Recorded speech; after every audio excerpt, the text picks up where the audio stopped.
قرآن کہتا ہے کہ شیطان تمہیں مجبور نہیں کر سکتا، زیادہ سے زیادہ دعوت دے سکتا ہے، زیادہ سے زیادہ تمہیں لبھا سکتا ہے کہ یہ کام کرو مزہ آئے گا، بس۔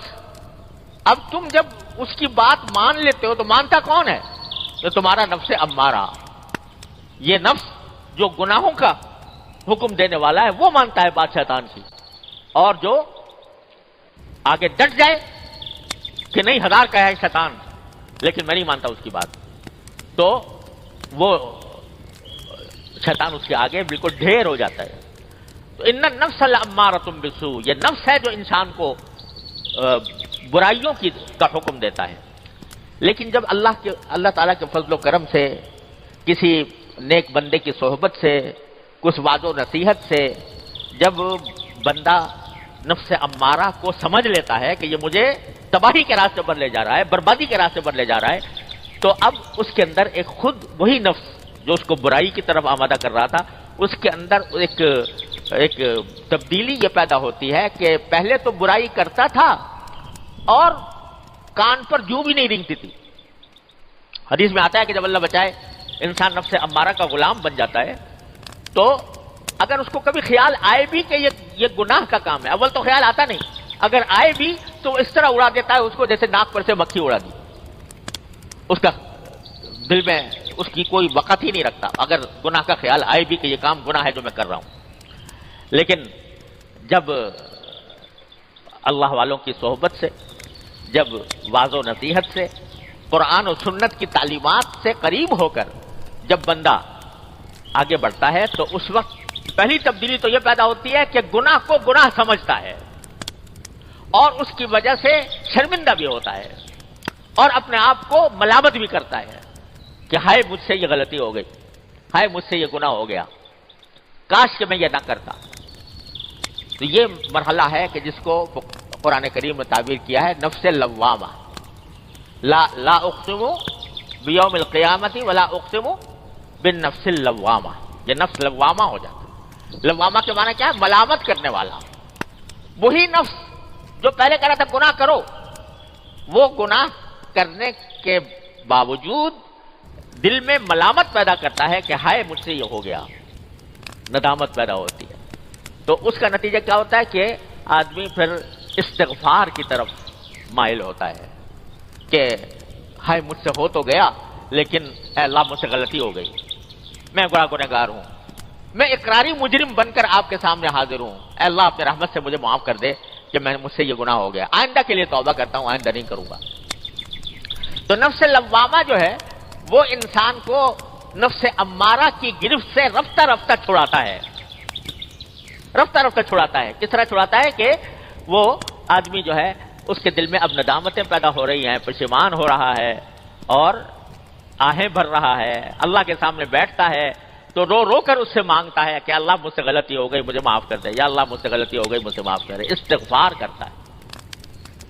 استغفار کرنے والا سمجھ لو کہ الحمدللہ نفس امارہ کی سلطنت سے نکل آیا، اب وہ اس کے دل میں ملامتیں پیدا ہونی شروع ہو گئی ہیں، اب اس کے دل میں ندامتیں پیدا ہونی شروع ہو گئی ہیں، اور جتنا ندامت کرتا جائے گا اتنا ہی اللہ تبارک و تعالیٰ کے قریب ہوتا جائے گا، جتنا استغفار کرتا جائے گا اتنا ہی اللہ تعالیٰ کے قریب ہوتا جائے گا۔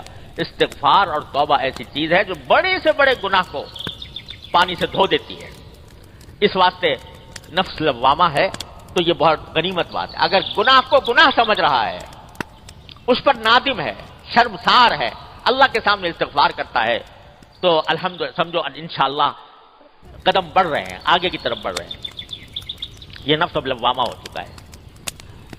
اللہ بچائے بری بلا یہ ہے کہ چوری اور سینہ زوری، کہ آدمی گناہ کرے اور اس گناہ کو صحیح سمجھے، کوئی دوسرا اگر ٹوکے بھی تو کہے گی تم دقیانوسی باتیں کر رہے ہو، تم پرانی باتیں کر رہے ہو، اب تو زمانہ بدل گیا، اب کے حالات بدل گئے، اب وہ تم ہمیں 1400 سال پہلے کے زمانے کی طرف لے جانا چاہتے ہو، بحثیں کرتا ہے۔ یہ ہے نفس امارہ۔ لیکن کوئی کہتا ہے بھئی ہاں واقعتاً کوئی کسی نے گناہ کی طرف توجہ دلائی، بھئی واقعتاً ہے تو وہی میں مبتلا ہو گیا اس گناہ کے اندر، لیکن اقرار کرتا ہوں کہ یہ گناہ ہے، ندامت کا اظہار کرتا ہوں کہ یہ گناہ ہے، اللہ سے مانگتا ہوں کہ اللہ مجھے میری مغفرت فرما دے۔ تو اب یہ نفس لوامہ بن گیا. نفس لوامہ جو ہے پہلے تو ملامت پیدا کرتا ہے، گناہ تو ہوا مگر ساتھ ہی دل میں ملامت بھی ہوئی. پہلے تو ملامت پیدا کرتا ہے. یہ ملامت انسان کو مجاہدے پر آمادہ کرتی ہے بعد میں. نفس لوامہ صحیح معنی میں وہ ہے کہ جو انسان کو پھر آمادہ کرتی ہے اس بات پر کہ آئندہ نہ کروں، اور وہ اس کے لیے مشقت مجاہدہ کرتا ہے. مشقت دل تو چاہ رہا ہے لیکن آدمی اپنے آپ سے کہتا ہے کہ دیکھو کتنی مرتبہ مجھ سے یہ غلطی ہوئی ہے اور میرے دل نے مجھے ملامت بھی کی ہے، میں نادم بھی ہوا ہوں، میں نے استغفار بھی کیا ہے، لیکن پھر بھی میں جا رہا ہوں. آخر کوئی حد تو ہوگی اس کی، آخر کوئی انتہا تو ہوگی. اس وقت وہ آدمی ڈٹتا ہے اور یہ مجاہدہ کرتا ہے کہ نفس میرا کچھ بھی کہے، مجھے کسی لذت پر بھی آمادہ کرے، لیکن میں اب اپنے اللہ کے سامنے جواب دے ہوں. میں مشقت اٹھا کر اس نفس امارہ کو شکست دوں گا اور مجاہدہ کر کے محنت کر کے میں آگے بڑھوں گا.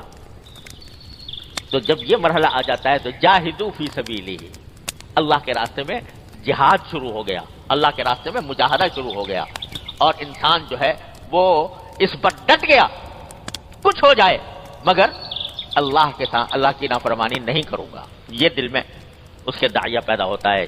تو نفس لوامہ اس کو لے جاتا ہے گناہوں سے بچنے کی طرف، مجاہدے کی طرف کہ مجاہدہ کروں گا. جب یہ مجاہدہ چلتا رہتا ہے تو شروع میں ایسا ہوتا ہے کہ انسان کی اپنے نفس اور شیطان سے کشتی ہوتی ہے، مقابلہ ہوتا ہے، اور مقابلے اور کشتی میں کبھی اس نے ڈھا دیا کبھی اس نے ڈھا دیا، کبھی یہ غالب آ گیا اور نفس امارہ کو شکست دے دی. نفس لوامہ بن گیا نا، تو اب کبھی نفس امارہ کو شکست دے دی، الحمدللہ اس پر اللہ کا شکر ادا کرتا ہے. کبھی کسی وقت موقع پاتا ہے تو وہ پھر دوبارہ ڈس جاتا ہے، دوبارہ آ کر نفس امارہ حملہ کر دیتا ہے اور یہ چت ہو جاتا ہے. لیکن چت ہونے کے باوجود اس پر سینہ زوری نہیں کرتا، دوبارہ اللہ تبارک و تعالیٰ کی بارگاہ میں حاضر ہوتا ہے. یا اللہ، میں نے ارادہ تو کیا تھا، میں نے ایک مرتبہ اس کو شکست بھی دی تھی، میں نے اپنے آپ کو مجاہدہ کرنے پر آمادہ بھی کیا تھا، لیکن پھر میں مبتلا ہو گیا اپنے نفس کے. یا اللہ مجھے معاف کر دے، یا اللہ مجھے معاف کر دے.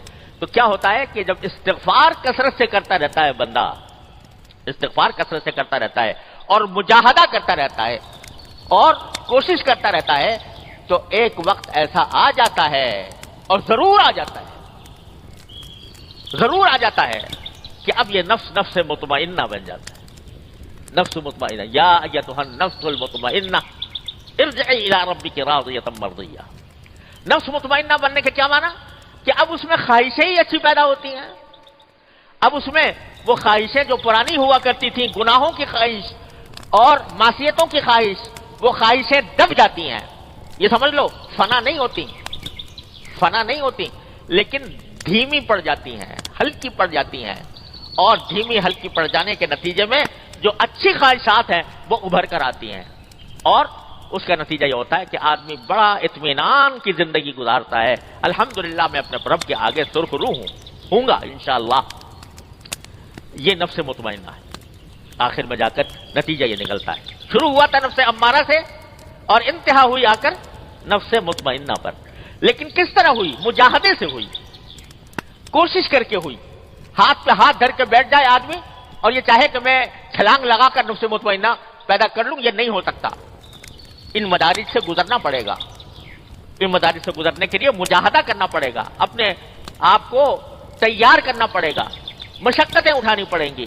اور اس میں اگر دل ٹوٹتا ہے تو ٹوٹے، آرزویں برباد ہوتی ہیں تو ہوں، تمنائیں پامال ہوتی ہیں تو ہوا کریں، لیکن میں اپنے اللہ کو راضی کرنے کے لیے تیار ہوں. تو یہ سارے مدارج ہیں جن سے انسان گزرتا ہے تو اس کو نفس مطمئنہ حاصل ہو جاتا ہے.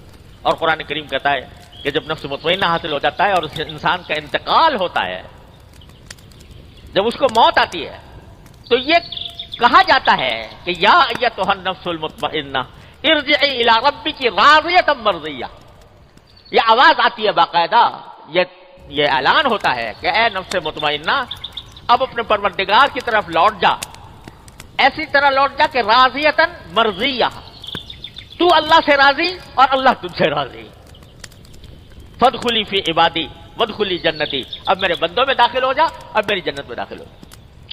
تو یہ سارا کچھ جو ہوتا ہے نا بھائی، یہ مجاہدے سے ہوتا ہے۔ مجاہدہ کیا ہے؟ کہ نفس کی خواہشات کی خلاف ورزی کرے انسان اور اپنے آپ کو روکے، گناہ سے روکے۔ جب گناہ کا تقاضا پیدا ہو تو اس سے چاہے کتنا ہی دل مچل رہا ہو، لیکن آدمی زبردستی کر کے اس سے اپنے آپ کو روکے، اور اگر کبھی پھسل جائے تو فوراً اللہ تبارک و تعالیٰ کی بارگاہ میں حاضر ہو کر استغفار کرے، توبہ کرے، غلطی پر اصرار نہ کرے۔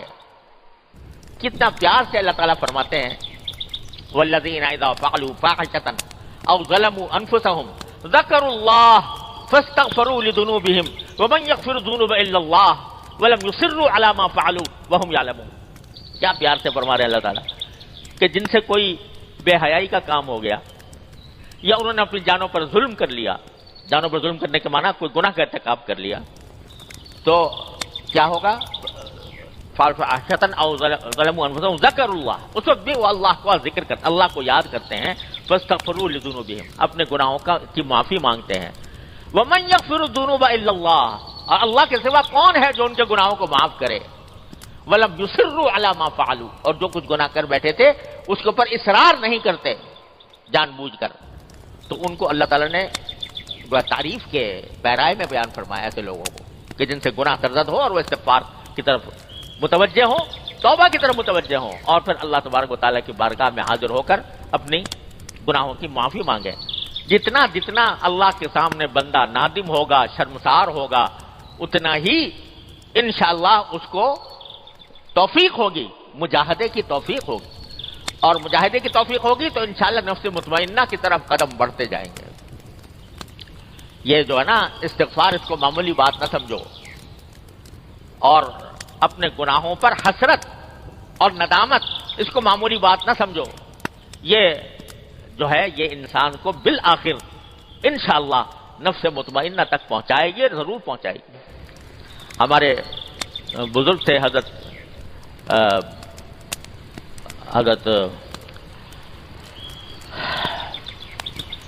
بابا نجم احسن صاحب رحمۃ اللہ علیہ، جو ہمارے کلیم صاحب ہیں، ان کے گھر میں رہتے تھے اور انہوں نے انہی کی آغوش میں پرورش پائی، تو اللہ تبارک و تعالیٰ نے ان کو حضرت حکیم الامت قدس اللہ تعالیٰ سرہ کی صحبت عطا فرمائی تھی، اور ان کے خلیفہ بھی تھے۔ بظاہر تو جدید تعلیم یافتہ تھے، کوئی باقاعدہ درس نظامی پڑھے ہوئے نہیں تھے، لیکن اللہ تعالیٰ نے حضرت حکیم الامت کی صحبت نصیب فرمائی تو اللہ تعالیٰ نے ان کو خلافت بھی عطا فرمائی۔ شاعر بھی بہت اچھے تھے۔ ان کا ایک شعر مجھے بہت ہی یاد آتا ہے اور بڑا اچھا لگتا ہے۔ وہ فرماتے ہیں کہ دولتیں مل گئی ہے آہوں کی، دولتیں مل گئی ہے آہوں کی، ایسی تیسی میرے گناہوں کی۔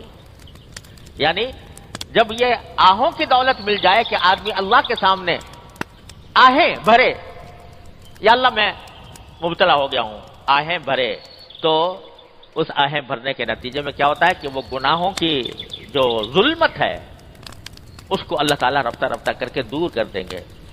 تو دولتیں مل گئی ہے آہوں کی، ایسی تیسی میرے گناہوں کی، یعنی اب گناہ جو ہے میرا کچھ بگاڑ نہیں سکتا، کیونکہ مجھے استغفار کی دولت مل گئی، توبہ کی دولت مل گئی اللہ تبارک و تعالیٰ کے بارگاہ میں۔ تو اس کو معمولی نہ سمجھو۔ جب کبھی کوئی غلطی ہو جائے تو اس غلطی کو صحیح کرنے کے لیے کوئی تعویلیں نہ کرو۔ یہ نہ کہو کہ بھائی ہم تو ایسے ہی ماحول میں پیدا ہوئے ہیں، یہاں پر چاروں طرف گناہوں کی ظلمت پھیلی ہوئی ہے، تو کیا کریں، ہم تو دنیا جس طرف جا رہی ہے، ساری دنیا اسی طرف جا رہی ہے، چلو میں بھی جا رہا ہوں تو کیا ہے، ارے بھائی ساری دنیا جہنم کی طرف جا رہی ہے تو تم بھی وہ جہنم کی طرف چل پڑو۔ یہ جو باتیں ہیں، اس کے بجائے دل میں ندامت پیدا کر کے اللہ تعالیٰ کی بارگاہ میں استغفار کرتے رہو۔ لیکن یہ سب کیسے ہوگا؟ یہ ہوگا مجاہدے سے، مشقت اٹھانے سے۔ دل نہیں چاہ رہا کسی کام کو مگر کر زبردستی کرنی ہے. دل نہیں چاہ رہا کسی گناہ سے بچنے کو، مگر دل کو آمادہ کرنا ہے کہ گناہ سے بچے. یہ زبردستی کرنی پڑتی ہے اپنے نفس کے اوپر. اور یہ زبردستی صرف دین کے ساتھ خاص نہیں ہے، تم دنیا کے معاملات میں بھی زبردستی کرتے. جب کسی جگہ کسی کی ملازمت ہو گئی، اس کو صبح اٹھ کے سویرے جانا ہے، نیند آ رہی ہے، آرام کو دل چاہ رہا ہے، لیکن کیا کرے گا؟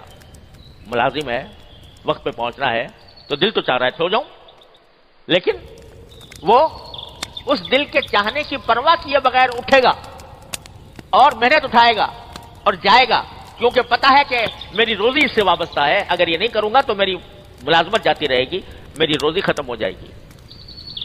تو یہی مجاہدہ اللہ کے لیے کرو.